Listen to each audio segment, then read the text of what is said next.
All right, we're here at San Jose State. We're talking to some gentlemen about veganism. The banner reads, if you're not vegan, you support animal cruelty. So what is your name? I'm Tim. Tim? Yeah. I'm David. David? I'm Justin. Hi, Justin. Oh. So thank you for sitting down and agreeing to talk to us about it. What do you think about the sign? Do you agree? I definitely like vegan stuff. Like, I have had like alternative meats and stuff, which are like pretty good. Have you guys ever had that? Yeah. Like instead of putting like chicken or something in there, you put like seitan or whatever. Yeah, or seitan? Yeah. Or you have like is tofu Mm-hmm. plant-based Yeah, still? soybean. Yeah, and then I've also had they're hamburgers but not actual hamburgers. I don't know what they're Beyond Meat? Or, yeah, Impossible. They're good, aren't they? They are actually surprisingly really good. Yeah. Like, they're not like I don't know if I would go to say they're better than a regular hamburger, but I would say that they are better than like I would have expected them to be. Oh, absolutely. I've made Beyond Meat burgers for meat eaters, and they can't tell the difference. Oh, okay. They literally cannot tell the difference. Unless you know, you don't know. Well, what do you think about the idea about the animal cruelty part? I like animals, so it is hard to say like I like to have a like chicken rice bowl or whatever every once in a while, which is obviously hurting chickens, Right. which is a bummer. But do you guys have any? Yeah, I have a point. Yeah, I mostly agree, but I have a slight counter argument, which is it's almost impossible to be full like have every product you consume be fully animal cruelty free, because most, if not like almost all, like moisturizers, face creams, like makeups, hair products, those are almost all animal tested. It's like a lot of companies are trying to switch over for, to like not animal tested, but I mean the majority still are. Absolutely. A lot of like most products we use are. It's just whether it's kind of direct animal cruelty, as in you're killing the animal for its meat, Right. or if it's a byproduct, as in it's animal like testing or other things. But I don't think you necessarily need to be vegan. I think vegetarian would probably be, like, in my opinion, suffice, because if you like milk, I feel like consuming milk doesn't hurt the cow. Like milking the cow, as far as I'm aware. Maybe I've never milked a cow, so I'm not fully well versed in how it works. But as far as I'm aware, it doesn't hurt the cow. So do you know anything about the milk and dairy industry? Not really. No, I consume milk. Isn't it bad because like overpopulation and like their living conditions and stuff? Absolutely. Do you know why a cow produces milk? To feed their young. To feed their young. Yeah. They don't do it to feed humans. Have you ever seen how cows are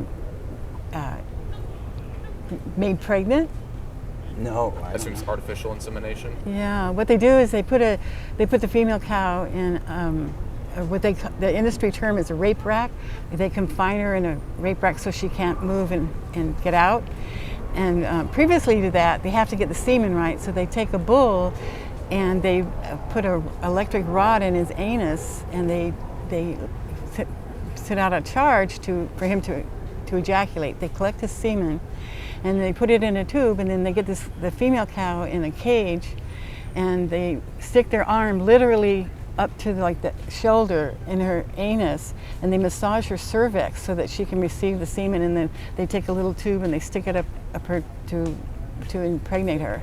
So that's basically rape. Oh yeah, okay. No, that's pretty bad. Yeah, okay. And then I was not aware. Okay, that negates my point entirely of dairy. yeah, because I mean, cows they aren't made pregnant naturally these days. All of them, every dairy cow now in the industry is made pregnant like that.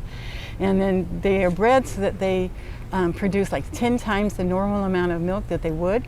So their udders are huge and they're very painful, so that they're in pain if they're not milked, because it's in a natural state.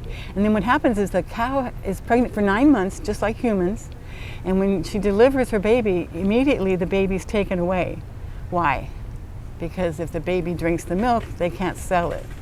So that if it's a boy cow, in the dairy industry, boy cows are useless, so they're killed immediately right away. It's legal, right? They can bang them on the ground and kill them, blunt force trauma it's called, or they can shoot them. Some farmers don't want to shoot them because it costs money for the ammunition. They'd rather just bang them in the head with a shovel. And then sometimes they are taken away and they're put into little cages and they're raised for like another 6 weeks, and then they're sold for veal. But most of the time they're just killed right away because they don't want to give them the milk. And the girl cows, they are again taken away from the mother. You may have seen them if you go down Highway 5. You've seen the little igloo cages, and so they're isolated. They're not allowed to be with each other. They're chained up, and there's little cages, and they live there drinking artificial formula, right? It's basically soy. They feed them soy milk because they can't give them their mother's milk, and until she's old enough to get pregnant, and then she goes through the same cycle.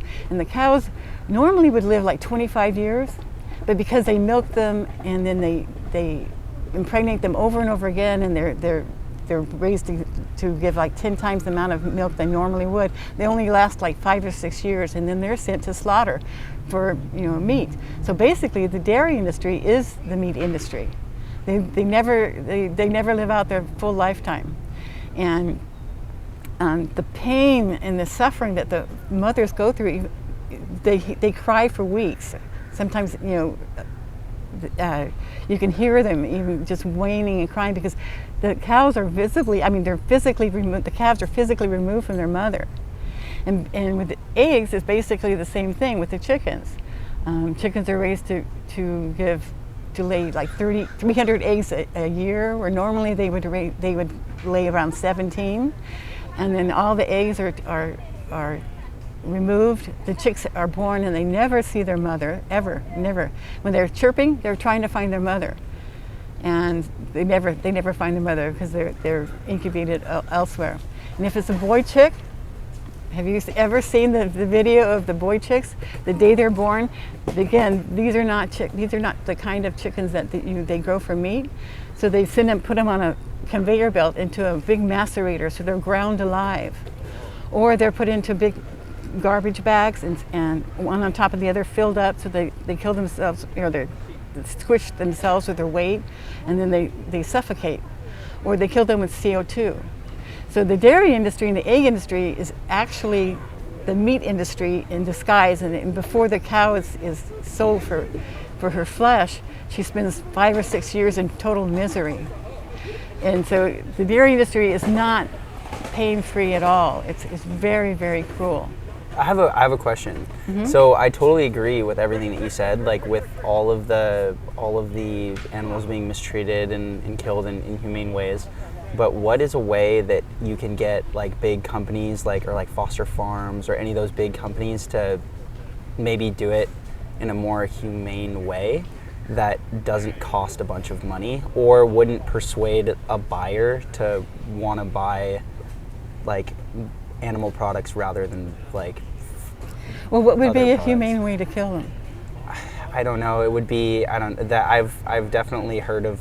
I mean, killing animals obviously not okay, but there is a way to kill an animal properly. I know that the way that I guess civilization brought up how you're going to kill is you want to have them relaxed before it happens, and in those super tight, dense situations where they're around a bunch of other things and it's a bunch of stuff's going on, they're being grabbed by their neck and killed, and isn't there? Well, there's a lot of people think of the life on a small farm being idyllic, and then they're sent off to slaughter, and that's the only pain they feel. Even if that were the only pain they would feel, how is that humane? How is taking the life of a sentient being that does not want to die, how can you do that humanely?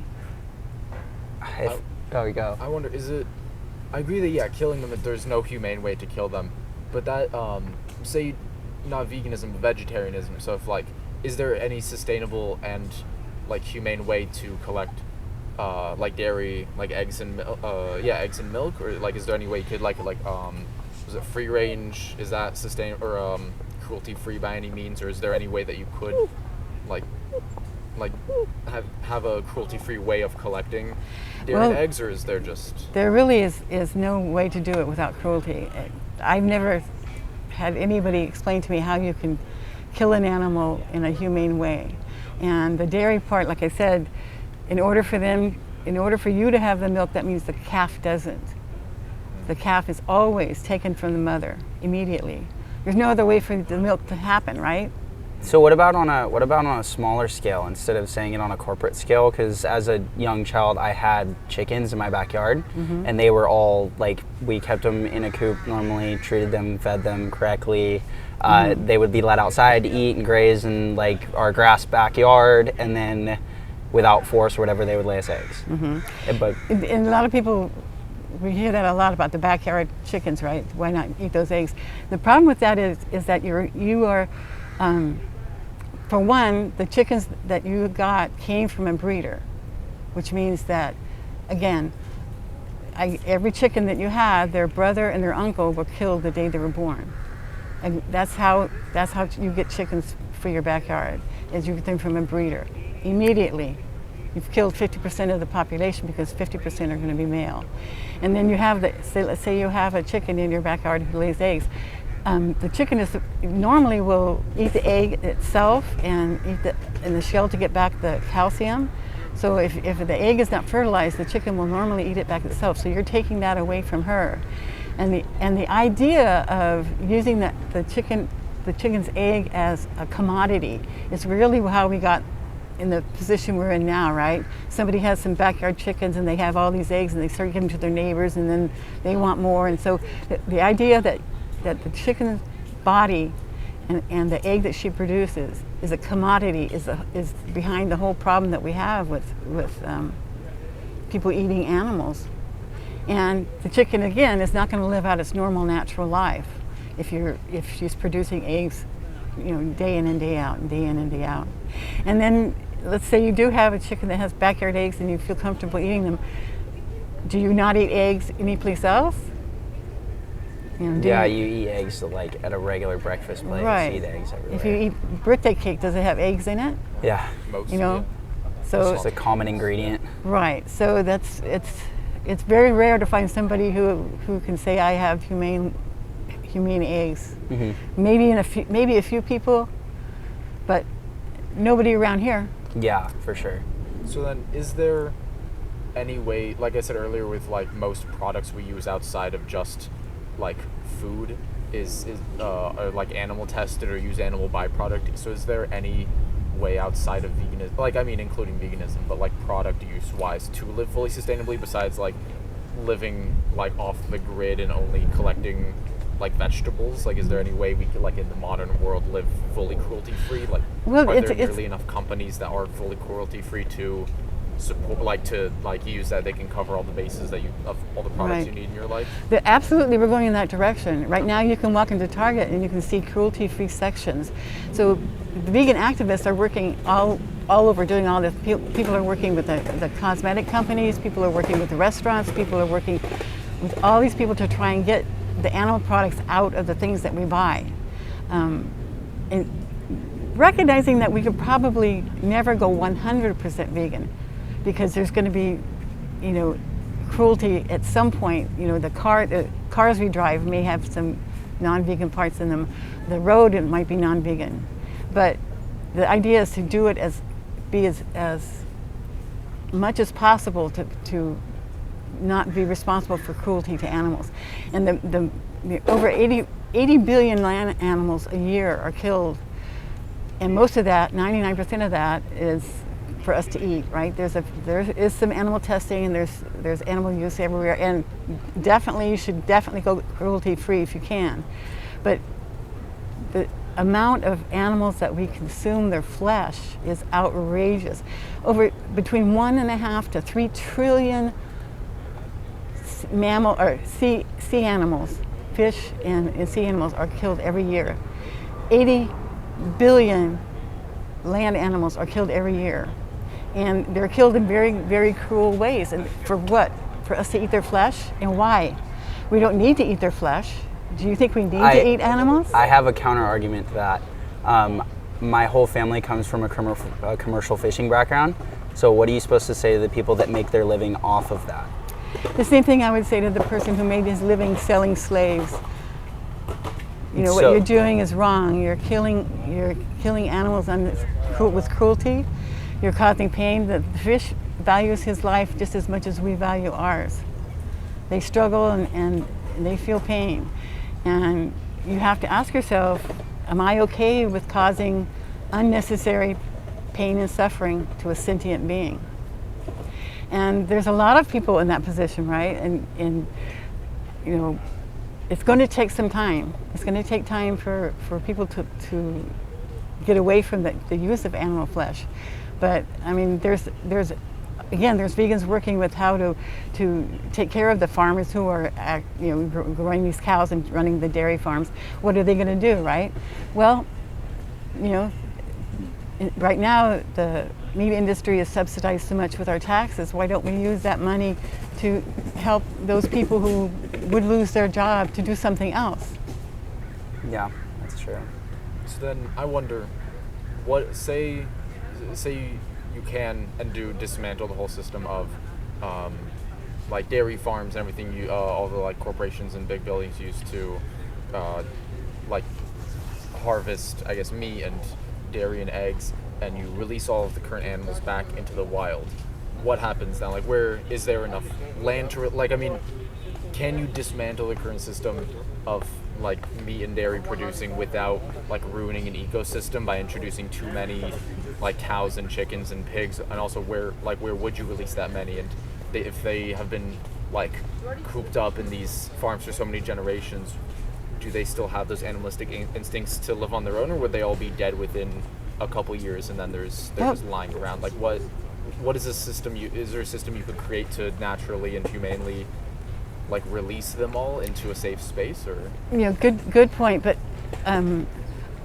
unfortunately, in my opinion, it's not going to happen overnight that people are going to go vegan. So we're going to have years. We're going to have 5-10 years for this, hopefully, to the momentum to build.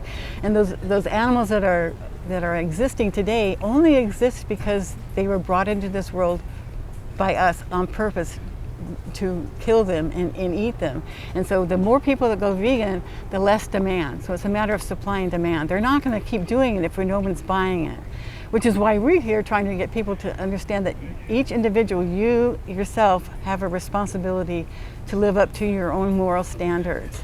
And if your moral standard says, I don't believe in being cruel to an animal, then you have to make sure that your actions reflect your own moral standards. And that's why we're here, to get people to think about it. Again, it's not going to happen overnight. So that number of animals bred into existence will continue to go down and go down and go down. There won't be any animals released into the wild at all. Like I said, it's not going to happen like that. It's going to take years. Okay. Oh, so instead of releasing the current animals, you think just like stop the reproduction, like artificial insemination, like forceful reproduction of these animals, so that it eventually tapers off. Correct. Until there is no more of this market. Right. We're here to reduce the customer base. If the customer base goes down, there's not going to be much demand. They're not going to be producing it. They're not going to produce it and not be able to sell it, right? Which is why we have some vegan activists who are working in the legal means to deal with these companies. But there's a lot of us out here trying to just get people to realize that, ask, are you against animal cruelty? Because so many people don't put animal cruelty, they don't think of that as when they eat their hamburger, they don't think about animal cruelty. When they eat their eggs, they don't think about the animal cruelty behind it. And so that's what we're here to talk to people about is you have to take responsibility for yourself.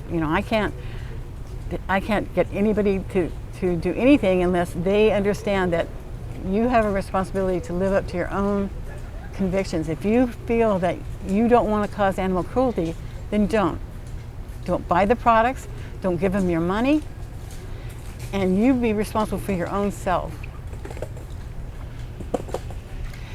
Do you agree that you don't want to cause animal cruelty? Oh yeah, no, I do agree. Yeah, I just feel like it's definitely doable for most people to go vegan, if not everyone. But say there are people in, say, like Alaska who live in a place where you can't really grow plants. It's really hard to like anything like edible, and it's really hard to import food into, say, if you live in like the mountains, like in Alaska, or like just somewhere really remote, or where it's difficult to import food, and they have to rely on like fishing and like hunting whales for their food, then how should they live?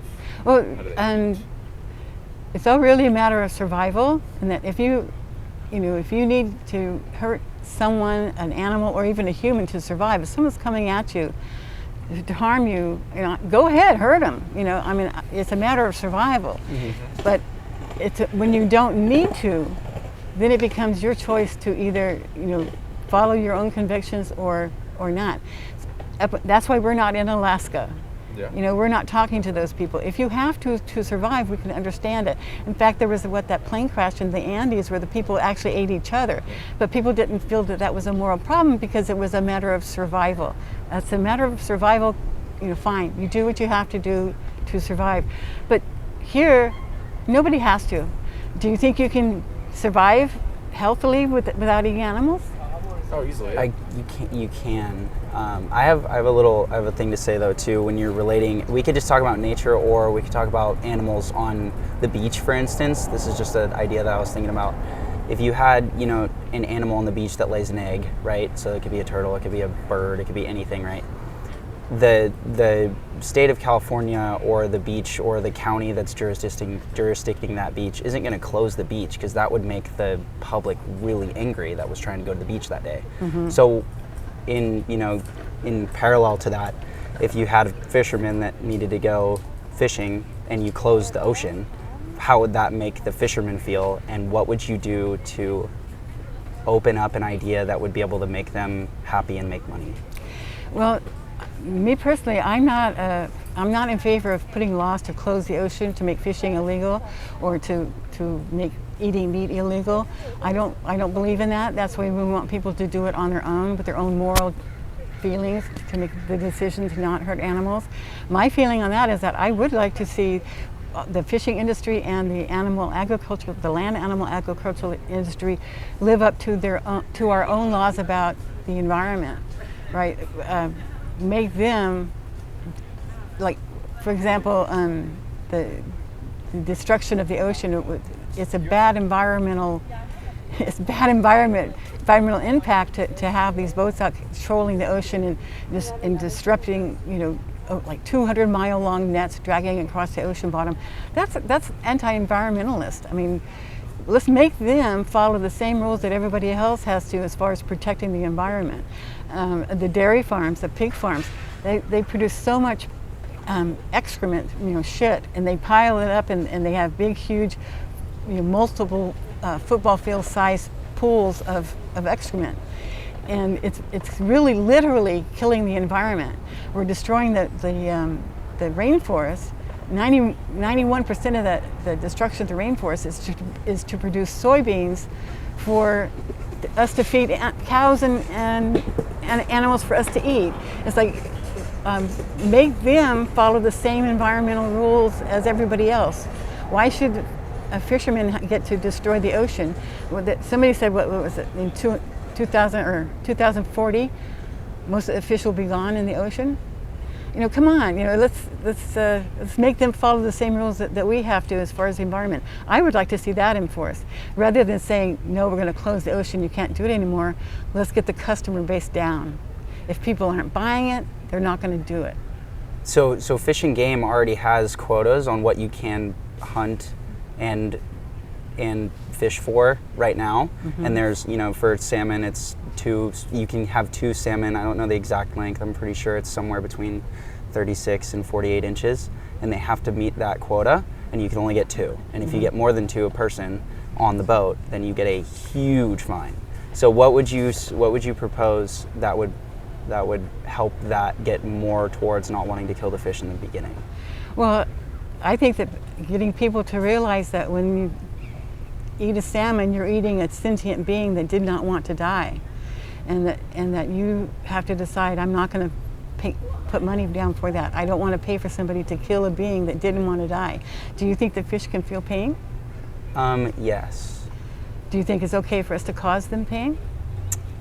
For certain reasons, yes. Like what? For making a sustainable living.